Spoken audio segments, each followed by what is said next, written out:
Good morning, everyone. Good Good morning. morning. So before we get into today, I just want to remind you, because today for real is the last Tuesday of the month.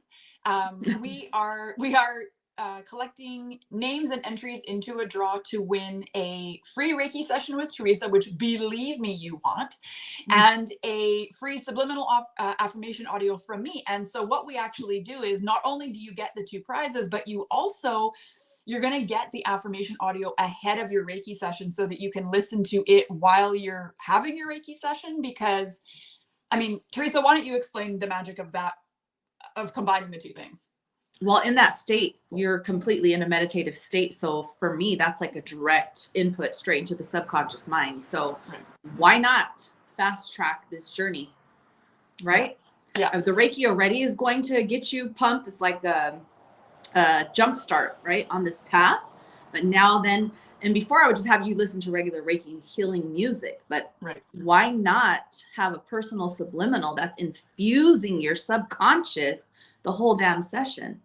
Yeah. It's genius. Yeah. It's in the zone of genius, baby.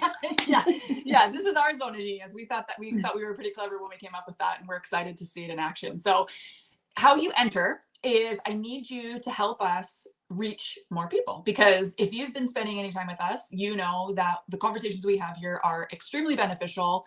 We've had women messaging us since day one. We're already on 20 weeks in, which is like crazy to me. But we've had women messaging us from day one saying, I'm so glad you guys are doing this. Thank you so much. I learned something every single time. Some women are bringing notebooks and pens to every session and treating it like a little masterclass, which is not the worst idea I've ever heard. So we would love your help to reach more people. So all we need you to do is share this video with people that you know and love and know would appreciate this information. So when you share the video, you just click the little shared button. You comment it shared. Right then I will actually send you a little gift that we made for you, which is a guided meditation, a subliminal affirmation audio, and an affirmation poster, which is exclusively for our podcast viewers and lady friends, which is amazing. And then you're entered into a draw. And then each time you share an old episode or this episode to another place, you can let us know and you will get an additional entry for that. And also every time you tag somebody, either in the comments of the version that you share or in this original video, you get an extra entry for that too. So the more, obviously you can see, the more shares and the more tags you give us, the more opportunity you have to win. And we'll be doing that draw live next Tuesday at the beginning of the month. And we'll also, I guess the first of the month is Saturday. So that will reset for a new draw starting next month. So you have until the end of the month actually to enter to win, and we would really appreciate it. And that's just our little way of giving back to you. And we're excited to do this session for you. This is our first, this will be our first giveaway session, and I'm really excited about it. So yes, ma'am. So that's my spiel. Okay, so thank you for listening to that. So if you've been following us for the last few episodes, we've been talking about the big leap. We've been doing a chapter a week. This week we're on chapter 5, which is living in your zone of genius and using the ultimate success mantra to thrive in love, abundance, and creativity. And this is something Teresa and I we've been in love with this book for a long time, and we've been using the success mantra for a long time. And fun fact, if you have purchased either a generic subliminal affirmation from me or ordered a custom subliminal affirmation, all of them include this ultimate success mantra, because I am such a fan of it. Like I said, I've been using it in my own life. Teresa's been using it in her life for literally years now. It is one of our favorites. And he explains in this book, in this chapter, that it works so well because it's something that he's worked on and refined over the last few decades, over working with, I think by this point, thousands of clients, and really refining it to the simplest form, which is, I expand in abundance, success, and love every day as I inspire those around me to do the same. And I mean, if that doesn't summarize our work, I don't know what does. Yeah, and he's talking about getting out of the box and into the spiral, right? Yes. So for me, that's like getting rid of your resistance, right? Because your resistance is what's holding you in that box. Mm-hmm. Okay. So the spiral for me is getting into the alignment, the correct frequency of our desires, right? Right. And he talks about this. Your mantra gives you a home base to return to every time your mind takes an excursion into the past or the future. And we talked about this too, right? The old programming is going to keep creeping back in, wanting to pull us back over and over and over. Then what happens, right? This is an emotional journey. I read this thing. It says that you don't have business problems. You don't have life problems. You have emotional problems. So the nervous system controls the emotions. The emotions are controlling our vibration, our frequency, whether we're in alignment and in ease and flow, or we're in this box. Right. So I feel like not only is he hitting the how to counteract the old programming when it creeps in, which we've talked about this, right? This is what the affirmations are for. Affirmations, a mantra, breathing. He talks about breathing, right? Focusing on breathing. It's to get that programming, the old programming, to be disrupted, but to also keep your nervous system under control. Because he says, as you're saying this mantra, not just say it one time, but to sit there with it, right? At least for a few minutes. And I know with nervous system regulation, with breath work, it says minimum of 3 minutes, right? So that you're infusing, you're calming yourself down. This is how we stop going from, you know, up and down, up and down, up and down. It's working, then it's not working. Like, we're excited and then we're not excited. We're like on this path and we're running, and then we fucking hit a boulder and fall and bust our face open, and then we're like, fuck it, I'm done. You know, this is what happens. This is what happens on this journey. This is why we talk about this so many times too, about having your soul tribe, right? You can read this book. It's literally coaching you. This book is fucking coaching you. But you need people there to remind you sometimes, hey, go back to the mantra. Hey, go back to your breath work. Hey, your nervous system's out of control. Hey, come on. Right? Because if not, what happens, and he talks about this in this book too, we sit there and we start self-criticizing. But it's not even about that. It's just the programming of the avatar that we have to override. Like, you're literally born with these systems. It's not that there's anything wrong with us. It's just that we need to learn how these systems work and have the tools to override them so that we can eventually, we're just in our zone of genius naturally. It's a flow, right? We're creating a new energetic state, which creates a new fucking reality for us. A new personality, as Joe Dispenza says, creates a new personal reality. And this is what we're doing, shifting, right? How good is that? I love it. It's fucking so good. I love it. And you know what else? This is like kind of a side tangent, but I really love how the author, kind of breaks down meditation really quickly here. And he's like, look, it's not about, he's like, a lot of people in there, and this is how I was when you're new to manifesting. Oh, it's 11:11. My timer's off.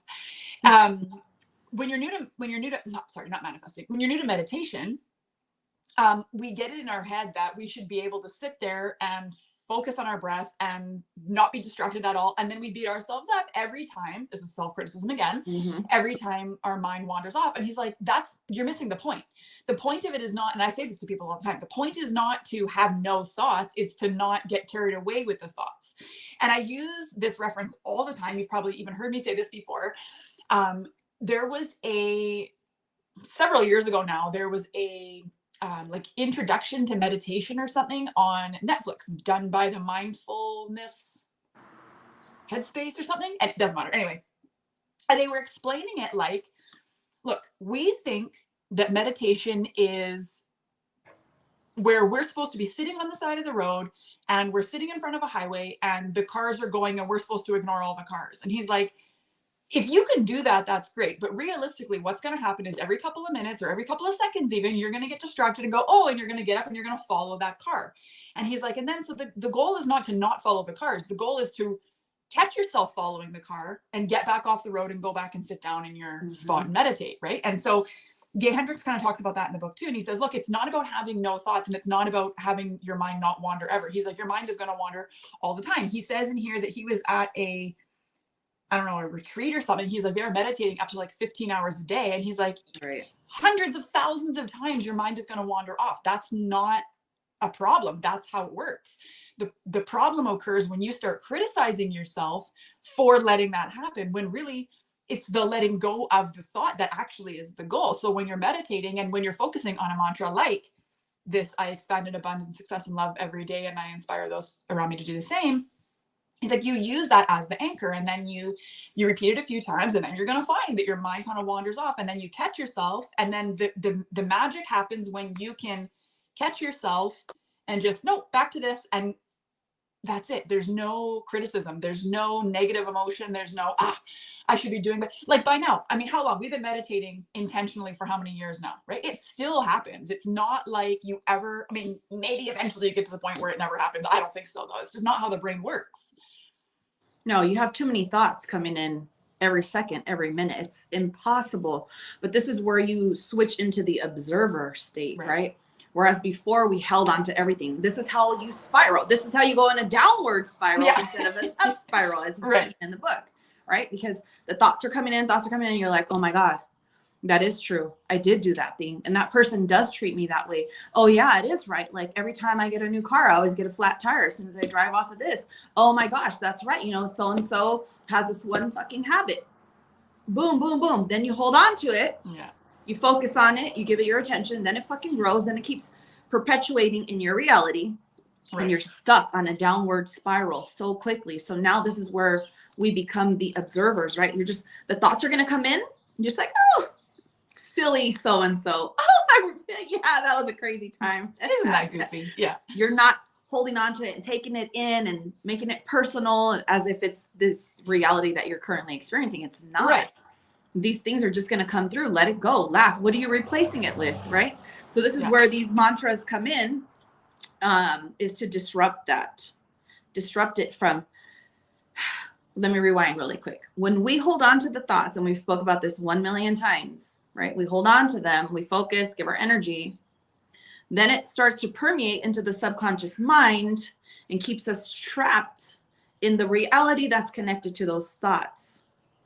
This is where we're overriding this programming. We have to. Even with the sound, I saw somewhere too, like she was saying, for nervous system regulation. You know, if you're driving and you can't close your eyes and focus on breathing, that sound actually regulates the nervous system as well. So all of this work all together is keeping the nervous system in line, letting go of the things that we don't want to keep in our reality, as we talked about that, infusing this mantra into the subconscious, so then that becomes our reality that we're experiencing in front of us day in and day out. But we're literally just supposed to observe it and let it go. That's it. Yeah. Right. Because, and he talks about it here too, where the ego comes in and it doesn't want to die. So it's going to feed you all kinds of bullshit. And loudly too. Like loudly. And that's actually. And this is where you have to get on the phone and be like, okay, this is what's happening. Okay, sis, you know what it is. Get the fuck out of there. Yeah. Get out of there. Yeah. You know, I don't have to tell you.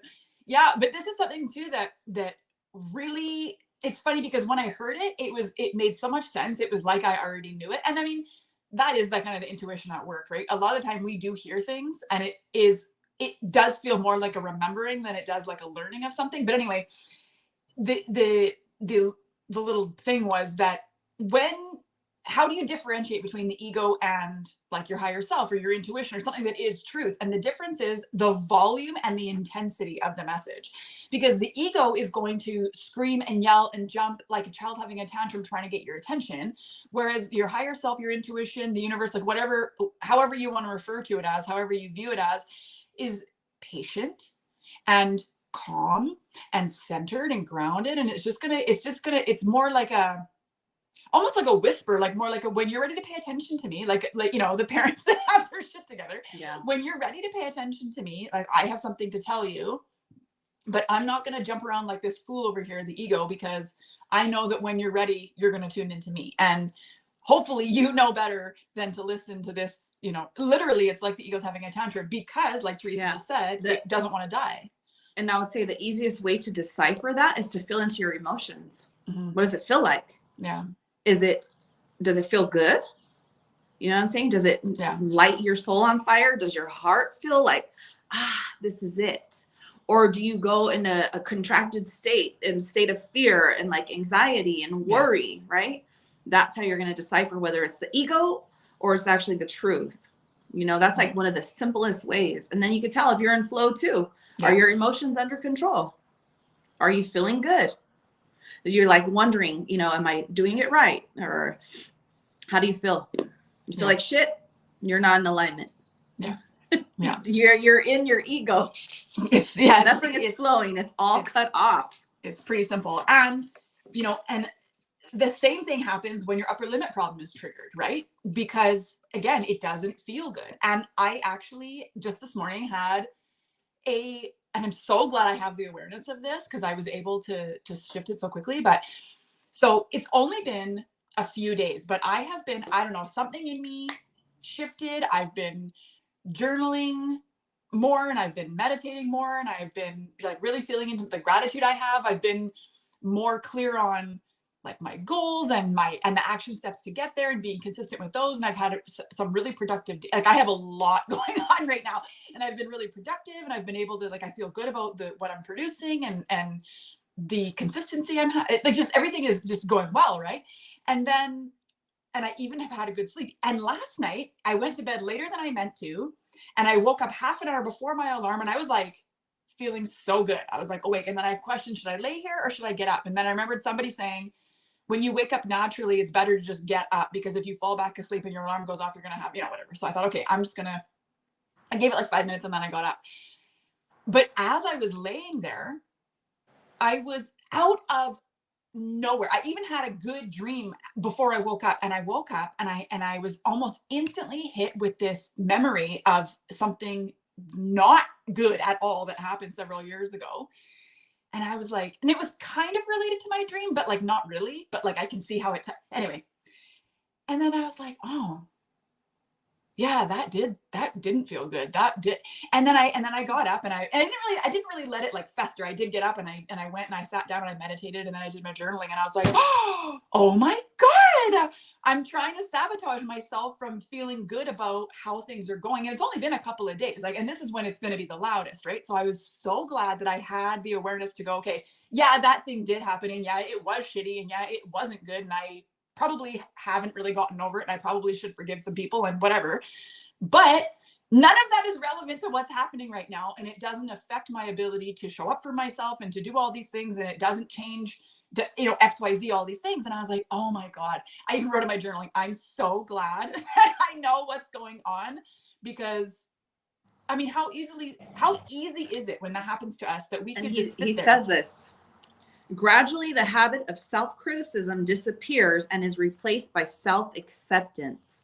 That's huge. Yeah. That's a huge thing that comes into the self-concept, right? Self-love. Yeah. Instead of criticizing yourself over and over and over when things aren't working out, you're able to have this awareness when it's just like, shit, I am the shit.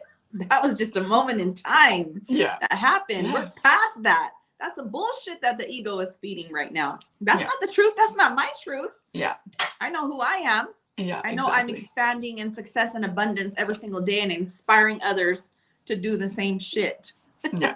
It's funny because I think a lot of the time, even when, and I know I did this, and I'm sure you did this too, especially when we were first reading this book, we have a heightened awareness for the upper limit, but I think we anticipate it coming in ways that make sense. Like all of a sudden I'm too busy to do this, or I can't make it to the podcast, or whatever. But like this thing this morning was like totally out of left field, completely unrelated. It was like 6 years ago, like really is irrelevant now in so many ways. But that's where the emotions, right? The ego is trying to trigger me emotionally by pulling me down to whatever, because if I'm up here feeling good, then I can do all these things and I can expand. But if I'm feeling even remotely shitty, or in this case, it would be way down by like shame and guilt and like resentment and things like that. Like those are the lowest vibration things on the level of consciousness, right? And you can't perform in your zone of genius when you're way down here. You need to be, up here. And I thought it was so interesting because even in myself, like I've said, my typical things are picking fights or being inconsistent, sabotaging my success, trying to go live in the afternoon, knowing full well that that's not going to happen. I should need to do it in the morning and things like that. It was just funny. And I wanted to share that because it totally came out of left field. And I just never would have expected that would be one of the ways that it would try. Right. Yeah. He says that. He says in the what to expect. right? When you're in your zone of genius and you feel amazing, back talk. Your old programming argues with the beautiful new idea of who you're becoming and what you're trying to bring to the table, to the world, right? The chatter comes back telling you how you cannot achieve these things, how you're not good enough. It will literally bring up situations in your life where you have failed. Literally, to give you proof of this, which is fucking insane. Yeah, it's insane. It's crazy how it works, but it doesn't want to die. That's its job. And when it feels like you're threatening it, it's going to kick into high gear, right? And in that moment, what are we going to do? What are we going to do? We're going to tear ourselves apart and believe that we're not good enough and this is not the work we're actually supposed to be doing. And why would anybody want to listen to me? Or why am I special over anybody else? Right. It's just a bunch of bullshit. It's a bunch of bullshit. Now we get to sit there and laugh like, yeah, I know what's going on right now. Nice try. Not today. Yeah. Not today. You know what came in my head too is like, and we haven't talked about it really, is the brainwave entrainment. You know, that's something that we could incorporate, people could incorporate, because that literally is made to shut down that logical part of our mind to keep us more in the creative mind. So could throw that in there. Yeah, totally. I mean, that's funny. That's actually how I started thinking about making subliminals, is that I was listening to the brain entrainment. I started listening to it again when we were in Nicaragua. And then I thought, well, you know what would make this even more effective is if I layered it with my scripting that I had written. And then anyway, it took off from there. I don't know if you're actually allowed to do that, but it was only for me. It wasn't like I was reselling it or anything, but yeah, for anybody who's interested in brain entrainment, it's, if you get the whole program, I don't even know what it costs now, but if you request a demo, you get a 20% off coupon anyway. But it's is it EOC.com, I think? EOCinstitute.org. Okay, thank you. See, there you go. Yeah. EOCinstitute.org. It is awesome. It's like how many audio files is it even? Is it 10 or 12 or something like that? I want to say 10. Don't quote me on it, but I think it was like 10. And then you're supposed to listen. I think you're supposed to listen to each one for 1 to 3 weeks, depending on how quickly or slowly you want to go through the process. And then I want to say it's 10 days each track. Oh, is it 10 days? Oh my God, look at me. I'm just off. Yeah. I'm just totally off base. And then if you skip one, you gotta go all the way back to the beginning. You don't want to skip one. You want to stay consistent with it. No. Shit. Yeah. I remember one night when we first got that, I was like so dedicated to be listening to these. And then I had a friend send me some masterclass and she's like, listen to this while you're going to sleep. I was like, I can't. I'm only so many days away from finishing my, so many days of this, and I am determined to finish. She's like, oh, I like your dedication. And I was like, I am not going backwards. He's like, you don't understand, girl. You don't understand. Yeah, you don't get it. It's a lot of work. Yeah. So, but yeah, it's just one of these things where you listen to, I mean, people will argue how to use it best. I remember even where we first learned about these in that mentorship program we were in, there was sisters even had the woman leading the program said that you can listen to it while you go to sleep, and the sister said you can't. But I don't think it matters. I think doing it is better than not doing it. I really think it doesn't matter. I would just use it first thing in the morning. Yeah. When your brain waves are most receptive to everything. Yeah. I mean, they are right before sleep too, but in the morning, I feel like it sets the tone for your whole day. So yeah. It does. Exactly. And that is one of the reasons why I prefer to get up early than stay up late and do my meditating and my journaling and my tapping and all of the things that I do in the morning, not only because the house is quieter in the morning, but also because you are more receptive. And when, like, even just this morning, I literally got up out of bed and went to the couch. I knew my coffee pot was going to turn on at 5:30 anyway. So I thought, okay, whatever, I'll just go sit down, meditated. And it was one of the best meditative sessions I've had in a long time. I mean, I think there's probably a couple of factors that go into play there, but I was somewhat still in that sleepy state too. Like I didn't do anything except get up and go to the couch, and it was awesome. So I highly recommend that you do that. And yeah, the EOC brain entrainment is amazing. It's so good. And there's so many benefits on top of just shutting down that logical part of your mind. Oh yeah. It deals with all kinds of ailments that you may be experiencing. Yeah, you need to go to the website and at least take a look, at least request a demo. I think they send you at least one track and you can just at least listen to that for a little while.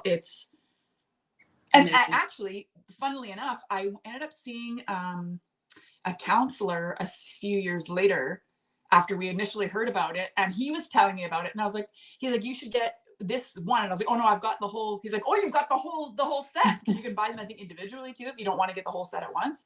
And I was like, oh yeah, I got the whole set. He's like, oh, good for you. Yeah, that's good. And so I thought that was kind of funny that a clinical therapist was also recommending. Right. Thank God. Thank God that they're coming to this information. Shit.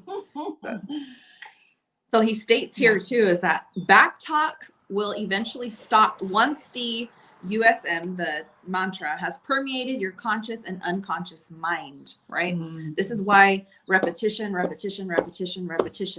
You don't stop. Okay.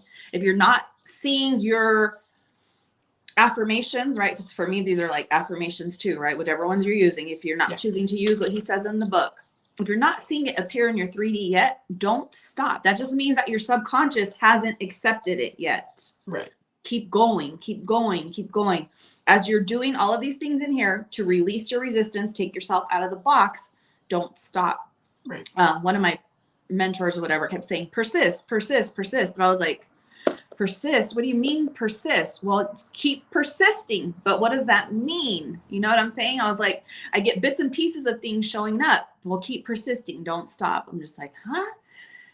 Because sometimes when you're repeating these affirmations over and over and over, it's just like, nothing's happening. This is retarded. Nothing's happening. You know what I'm saying? Yeah. But then it's all of a sudden, your subconscious accepted it and boom, shit just shifts from one day to the next. Yeah. It depends on how trapped we have ourselves in the box, how much resistance each one of us has. And that's going to depend on your life experience, what you experience day to day, if you have people who back you up in this world or not, like your belief systems, everything. Yeah. So be patient with yourself, and wherever you are, just keep persisting. Read this book 10 fucking times if you have to. Like literally this book, I see it so different from the last time that we read it. Yeah. I was thinking that this morning. It's like, whoa, especially reading this chapter. I was like, oh my gosh, it's crazy. I didn't see it this way last time. No. At all. Now it's just so like clear as day.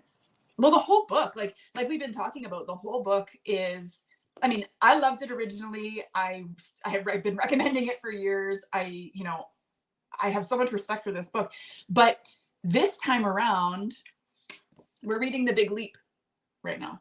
We're on chapter 5 today.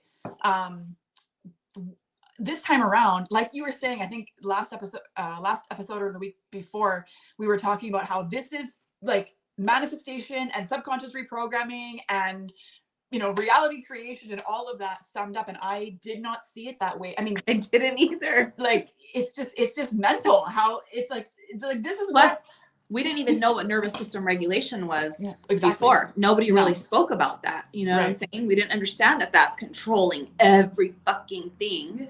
Right. And this is why we're up and down, stuck in cycles, can't jump off of the freaking hamster wheel. Now you can. Now you can jump off the hamster wheel. Now you can stop repeating the same cycles over and over and over and over. This is explaining exactly why you stay stuck in those cycles. I put a story on Instagram and I got so many DMs. I was talking about how I keep talking to people who are just like, I'm fucking tired of my life, Teresa. It's just keep repeating the same thing over and over and over.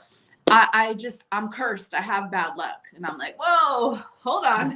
Are you guys following us? Are you following us? Because this book that we're going through is talking about all of these things.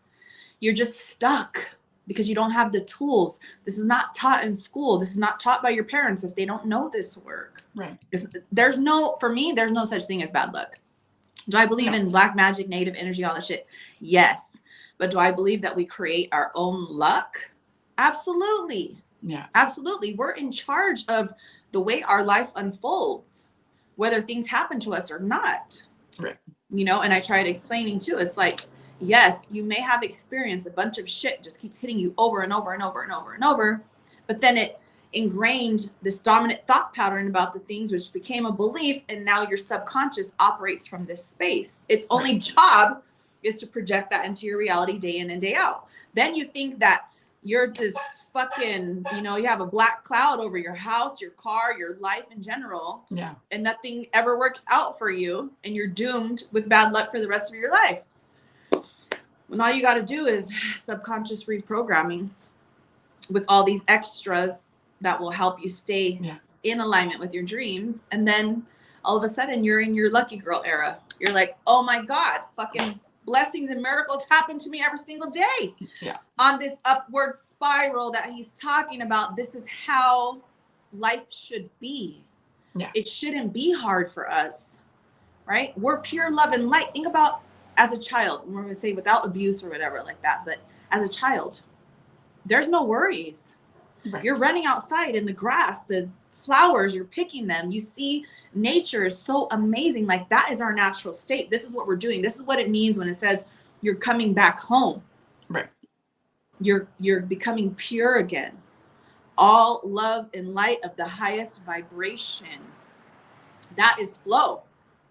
Everything happens naturally here. There's nothing to fight there.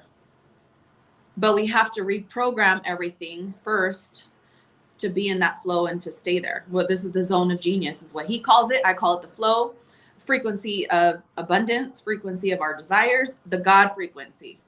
That's what we're going to. That upward spiral to that Christ consciousness where everything just unfolds so beautifully. Yeah, exactly. And I refer to it as living in your purpose, right? But it's all the same thing. And that's why I think it's the last chapter he says, and I'm going to repeat, like he says, you don't have to understand how it's going to work. You just have to be committed to getting there and committed to doing what you can when you're given the opportunity to live in your zone of genius and to figure out what it is and then to live there, because a way will be made all of the time. And I say this all the time. Teresa says this all the time. We're never given something that we cannot have. We're never inspired to go after something we cannot achieve. The ideas that we're given, like I don't have any aspirations to be a neuroscientist because it's not something that I'm here to do. I am meant to do.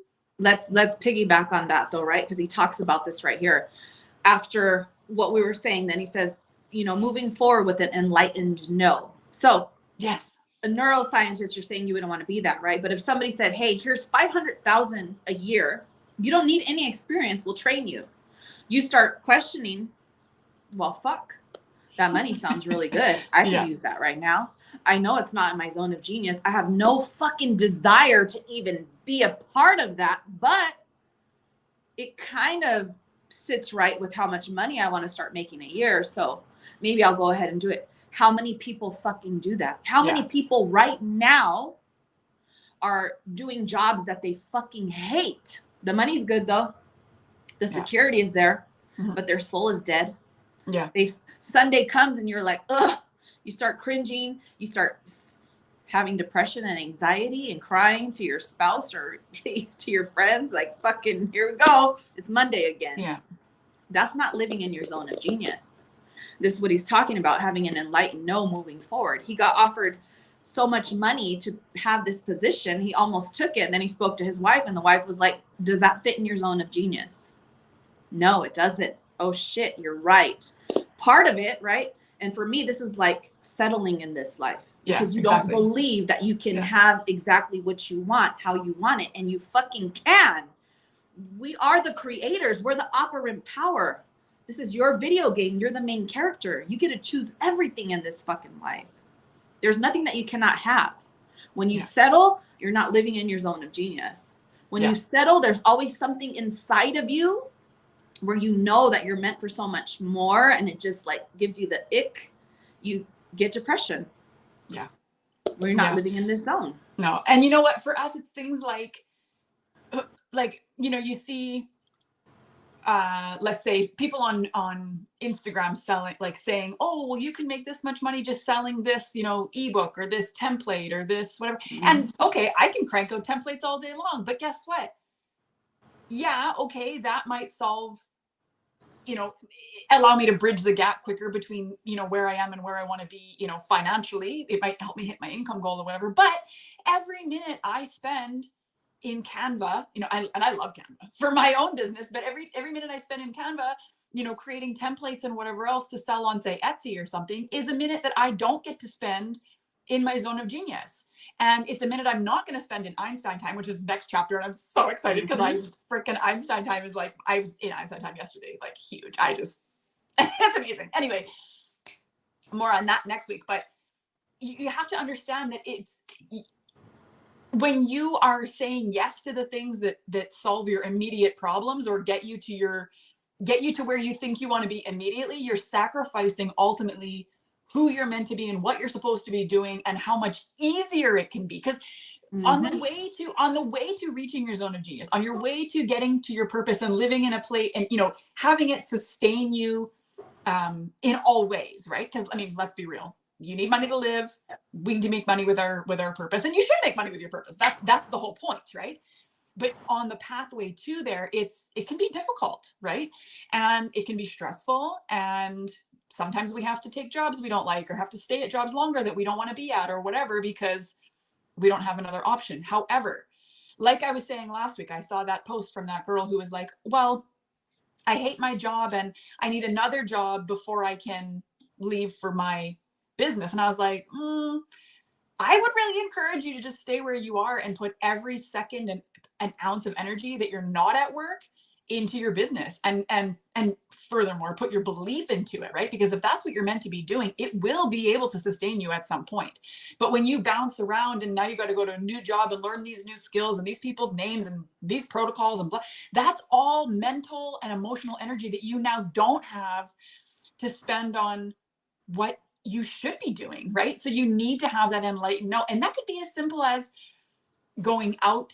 Okay. Here's a good example, actually. We were watching a friend's ball hockey game the other day. My son is interested in playing ball hockey, so we thought we would take him to a game so he can watch and see if he's actually like into it. And we were talking to our friends about this game, and the mom said to the grandma, she was like, hey, and you know what? Marcus, he was invited to this party on Sunday, and I heard him tell his friend, no, I can't go to the party on Saturday. No, I can't go because I've got a game early on Sunday. And I want to be, if I don't get enough sleep, I'm not going to be at my best for my game. And so he set an enlightened no, because right now his happiness, his joy, his zone of genius is this ball hockey. And he's, I don't know, like 14 or something. But for a 14-year-old, that's a big deal, you guys, for a 14-year-old to recognize that he would rather get to bed at a reasonable hour on a Saturday night to play ball hockey on Sunday, like that's serious, right? So that's a really good example of an enlightened no, and in a way that we can all learn from, right? Because how many times are we saying, oh my God, wait, my battery's at 33, we've got 3 and 3, and there's a lot of 3s happening right now, and I love it.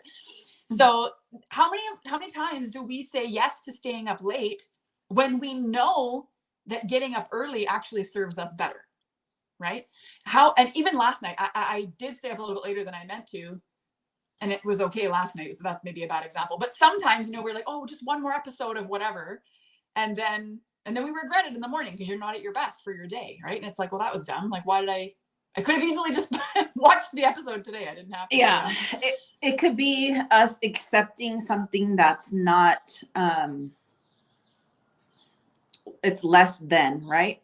How we talked about the money. It's not, there's a portion of what he desires in this life there. So you can go ahead and settle for that. But other times it's us appeasing other people, like our partners, to keep them happy. Right. So you got to commit to yourself over and over and over. Sometimes other people around you are not going to see the vision or understand why. Yeah. But ultimately, you cannot be your best for anybody around you unless you're fulfilled. So it's like, you got to find that balance. And he talks about this, right? An enlightened no, but on top of the enlightened no is your commitment that he had you do a couple chapters ago. You're committing to yourself. You're going to come back to your commitment over and over and over. So he's like, it's a commitment, yes, but really what it is a recommitment over and over and over and over. And I found, even for myself, like I'll get the dry erase markers and put it on the mirror. So that when I wake up and I'm brushing my teeth, I'm like, shit, there you go. Stay focused. This is where you're going again. Here's your mantra. Here's your affirmation.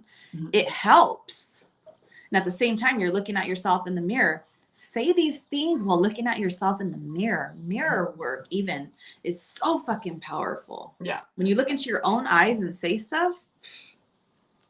Oh, insane. And then you can take it a step further.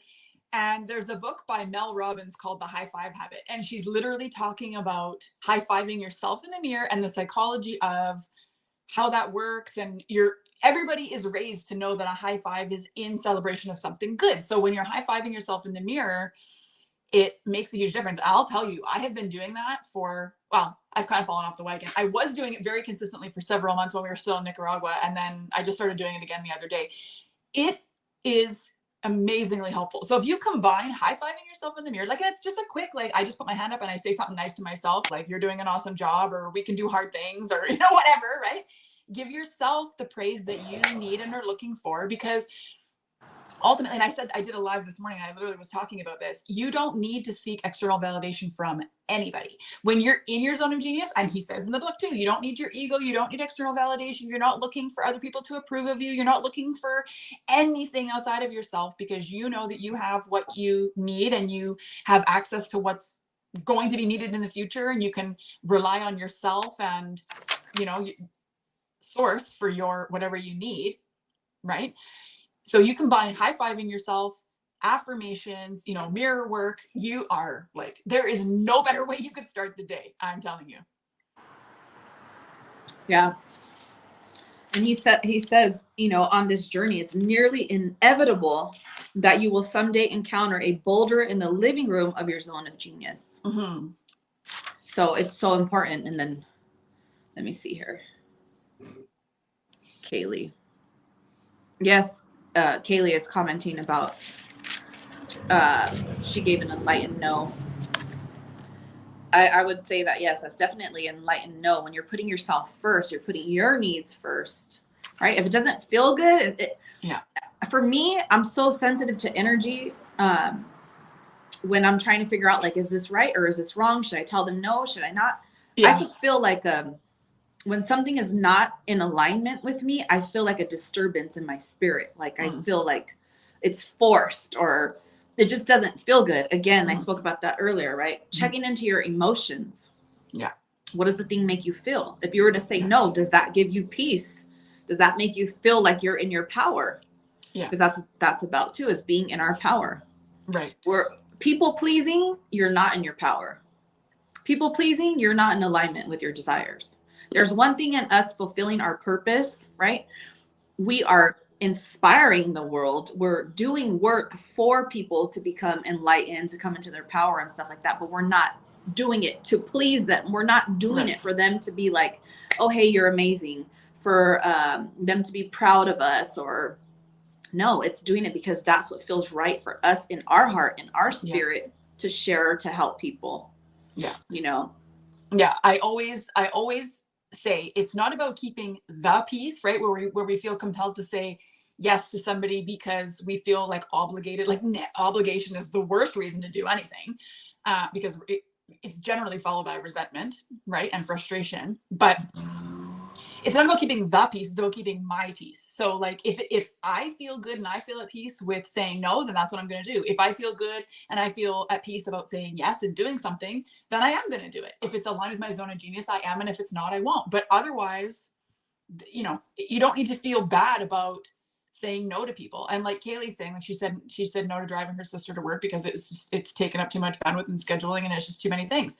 Well, then it's too many things, and she can figure, she's a big girl, she can find another way to get to work, right? Like you're only doing it out of obligation. And then she said the only downside would be that I use the drives to say my affirmations. Well, you can also say them while she's at work if you don't want to have. Yeah. So before, when it came to affirmations, I would think like, oh, I had to set some time aside for them, right? Like affirmations you only do when you're sitting there and you're focused. No, your thoughts don't stop. Your thoughts are coming in 24/7. Therefore, my affirmations are running in my mind 24/7. Now, do I allot time out of the day where I'm like, I visualize and feel into them? Fuck yes, because it's very powerful. Yeah. But even though we tell you like, oh, do affirmations in the morning and the afternoon and the evening, honestly, they should be on repeat in your mind because you're reprogramming your reality. Yeah. So any thoughts that come in that are opposing this new reality, these dreams, desires that you want to bring in, your affirmations should come right in, kicking them out every single time. Like this, talking about the mantra. This is what I'm doing literally from the time I get up. I'm brushing my teeth. I'm walking around my house. Or I'll have an earbud in my ear that are like rampages talking about how fucking amazing and powerful. And, you know, I'm this crazy CEO, boss, bitch, whatever feels right to me that day. Everything that's coming into my ears, my mind is aligned with this new desired reality that I am creating. Yeah. So I think it's great when you have, like, you're on your drives and you sing them, you feel them, but it's an all day job. Don't get overwhelmed where you feel like, oh, this is a fucking task that I hate. No, in my mind is like, fuck yeah. I know the more that I am focused on these affirmations, my subconscious is going to get permeated with them. Yeah. It's going to take them in and then it's going to reflect into my reality. Yeah. And you have to remember that your reality is a projection of your beliefs. Your beliefs are just thoughts you've thought over and over again. So that's why repetition is important. So that's why even just thinking them silently in your mind, while, like she said, while you're brushing your teeth or while you're doing the dishes or walking around or cutting vegetables or whatever, like it should be something that you're repeating all of the time, like as often as you can. And then every once in a while I catch myself, I've gone off to lull and I'm thinking about something. Nope. Everything's always working out for me. I expanded abundance, success, and love, blah, blah, blah, right? And you just keep repeating your affirmations. And I know some people are going to be listening to this and going, oh my God, that sounds like a lot of work. And you know what? Some days it does feel like a lot of work, but I got to ask you, how badly do you want it? You know what I mean? Like, how badly do you want what you're creating? So at first, even when you say them at first, it because a lot of us, you know, or a lot of you guys, it's new for you. It feels fake. It feels like you're just like, okay, this is fucking retarded. Like, I keep saying these things. I don't feel shit. Eventually, you're going to start feeling them. For me, when I say I'm a master at manifesting, like, this is not a fake emotion. Like, I feel this shit. I can't say my affirmations now without feeling the elevated emotion. I feel it. It took me a while to get here. It may take you a while to get there, right? If it feels like it's dragging you down, then chill for a little bit. Okay. Because you don't want to feel like you're building resistance. Yeah. But I still say at least the minimum, the 3 times a day. Yeah. Until you start, it's going to start when it hits you. Oh shit. The subconscious has to deliver my dominant thoughts. Like it has to. Oh shit. Let that sink in for a second, you guys. Yeah. The subconscious has to deliver your beliefs. So if you're saying these things on repeat, they become your dominant thoughts. It has to fucking shift your reality at some point. It has to. It is spiritual law for it to be delivered to you. So again, switch your perspective to, oh my God, this is a fucking job and I have to, oh shit, the more I do it, the faster my subconscious is going to permeate with these things. And then my 3D reality shifts to what I'm repeating. Holy shit, that makes me smile.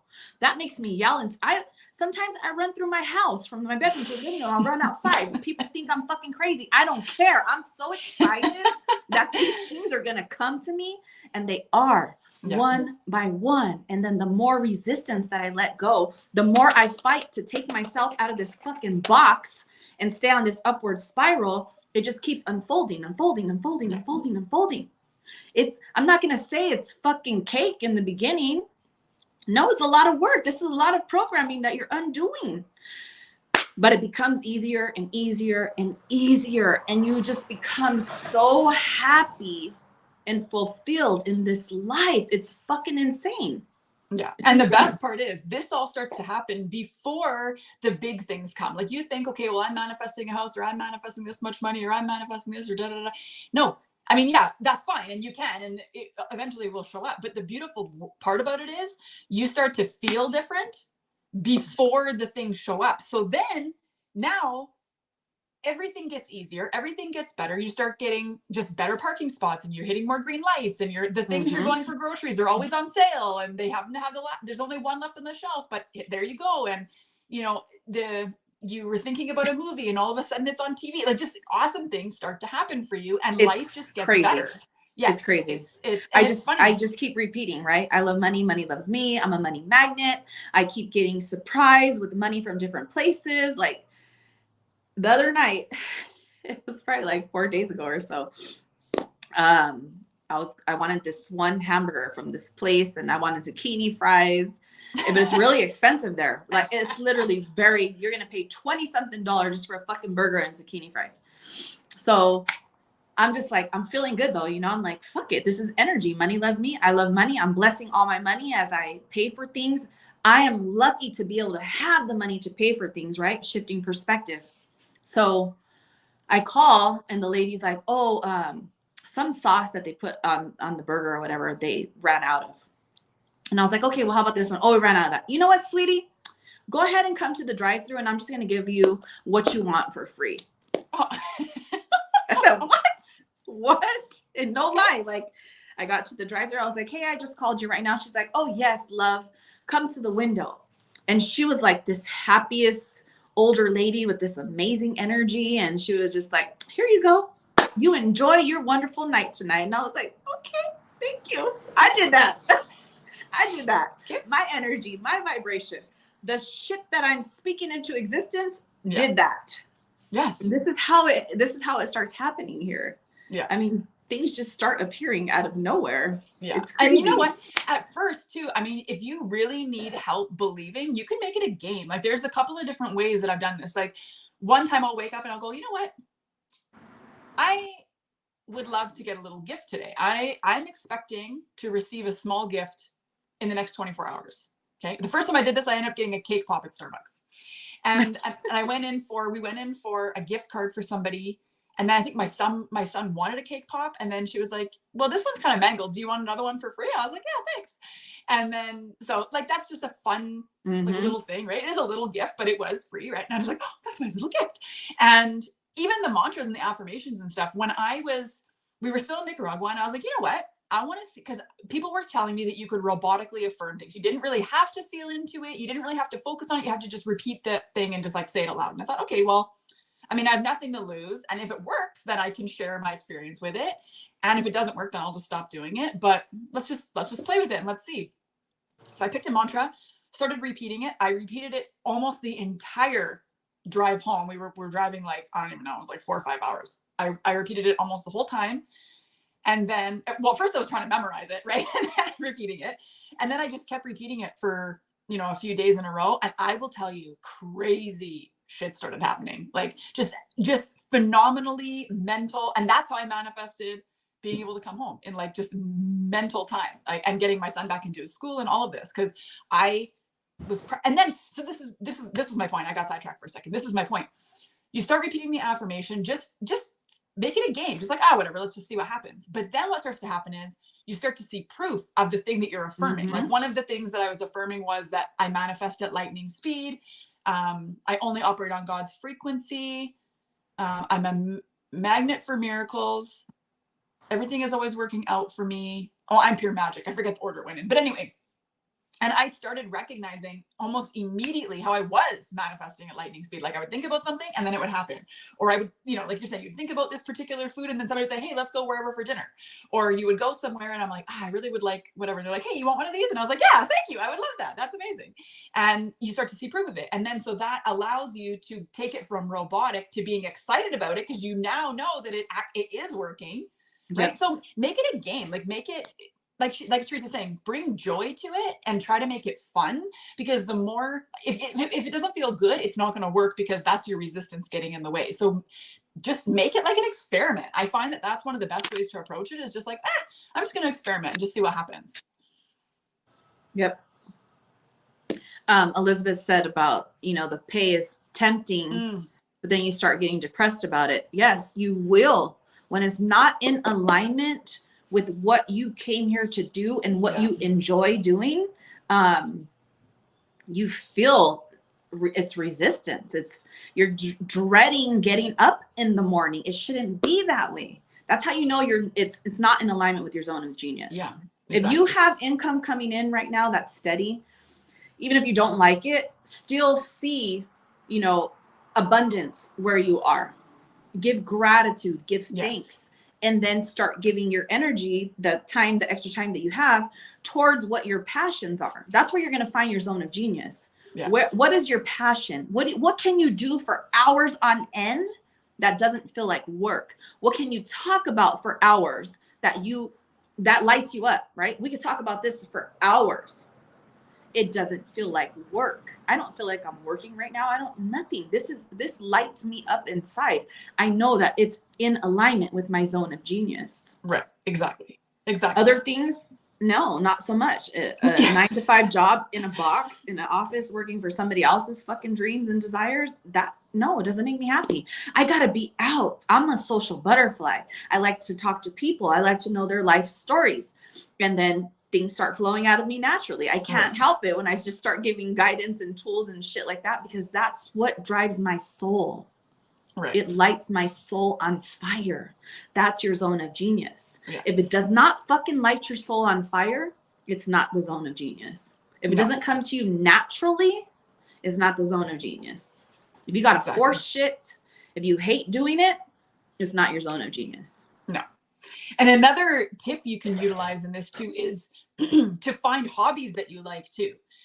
Because not necessarily hobbies you can monetize. I mean, maybe you can, maybe you can't, maybe you don't want to. Like, there's a lot of things that my husband loves to do. He's like, I love to do it, but I wouldn't want to have to rely on this paying the bills, because then I feel like I wouldn't like it. He's a Manny Gen though too, and I know you guys like to bounce around from things and all that. Yeah. So being stuck to one thing is not really his jam. But he likes to talk to people too. He loves to help people. He seems to attract people who need to talk to him and all of that. But like for me, I discovered kind of by accident that I love to paint rocks.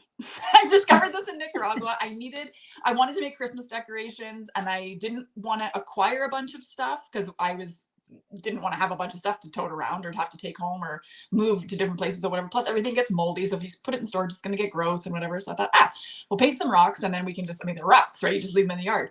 And I discovered I'm actually quite good at it. And I love it. I could do it for hours. And what I also found was an awesome byproduct, which I did not expect, was while I was in that zone doing my painting, it kind of put me like in a somewhat of a meditative state. And I noticed that I was given better ideas, and I was in flow more with my clients when I was working with them. And it was easier for me to attract new clients into my business because I was just spending more time I was following my joy, right? Is really what it is. So I am a firm believer too in people having hobbies. Like I'm telling you right now, like I am not a doctor, so this is not medical advice at all. But if you have, and Teresa and I have experienced this ourselves, which is why I feel like we can speak on it. But if you feel like you're suffering from anxiety or depression, either you don't have enough hobbies, and you are not living in your zone of genius. And you should make it your full-time job to discover what your zone of genius is and what you love to do, and maybe even pick up a hobby on the side, because I'm telling you, your entire life will change. Yeah, I feel like depression and anxiety are just the smoke signals triggering you. Hey, you're not living in your purpose. And a lot of times you already know this, and that's why you're getting fucking depressed, because inside your soul knows. I knew the life that I was living. I knew abusive relationship that I was in. Through all of it, I would sit there and I would cry and I would scream to the universe, like, I know I'm meant for so much more. How the fuck do I get there? Please show me. Say that, you guys. Universe, please show me. Show me what I came here to do. Right? We speak things into existence. It starts activating shit. Right. The one that I love is, universe, show me how good it gets. Oh, that's one of my alarms on my phone. Show me how fucking good it gets. Yeah. And smile when you say that, because it's going to. Yeah. We have that power. You will always get into existence. It's going to be activated. It has to show up. It has to show us. Yeah. Yeah. You ask and it will be given. This is Abraham Hicks always says this. You have to be. Listen to that audiobook on YouTube. It's free. Ask and it is given. Yeah, it's so good. You have to be given an answer, and your answer is going to come from source first, then the ego might chime in, but your initial response is going to be the right one generally. And yeah, I just ask to be shown, ask for a sign, ask to be shown. And it may come in the form of like a glaring sign. It may come as all of a sudden, 2 weeks from now, you're like, oh yeah, I used to really like to do this. Remember that time I wrote a book when I was like 7? Like not a real, whatever. But maybe it's writing, maybe it's speaking, maybe it's whatever it is. I don't know. Whatever. It's and out there though. To piggyback really quick, when you're talking about how you do the rocks and you like go into a meditative state and everything just flows. Like I bring this up. I'm sure I brought it up already. Einstein talks about this, right? If you see the biography of Einstein, he was mocked. He was talked shit to. Like he was told how stupid and retarded he was. But if you see like his writings and stuff where he speaks and they ask him like, how did you become such a genius? Like, how did you, do these inventions? He never claims it as him. He says he tapped into that frequency and he got the downloads. Yeah. Sit with that for a second. Once we tap into that frequency, we get downloaded with everything that we fucking need when we're in our zone of genius. Everything just flows because we're tapping into this unknown power source. Yeah. And everything that we need just flows. It's magic. It's literally pure fucking magic. Yeah. Anything other than that, it's all forced and you're actually working. You're putting so much effort. You're leaving yourself empty. You have no life force left. You're wondering why you're fatigued 24/7. You're going to the doctor getting 5 million fucking medications. And it's because you're not in alignment with who the fuck you came here to be. Yeah. Because once you are, your vibration raises, the sickness, everything goes away. Again, we're not doctors, but autoimmune diseases, it's all self-inflicted shit that can be taken care of. Women, your pelvic area, cysts, fibroids, all this shit, again, it's all trapped emotions, all stuck in there. You're in a low vibration and you keep perpetuating all of this sickness and disease. When you put yourself in a higher vibration, you start doing energy work, get all this shit out of you, subconscious reprogramming and align with your fucking dreams, you're miraculously fucking healed. Yeah.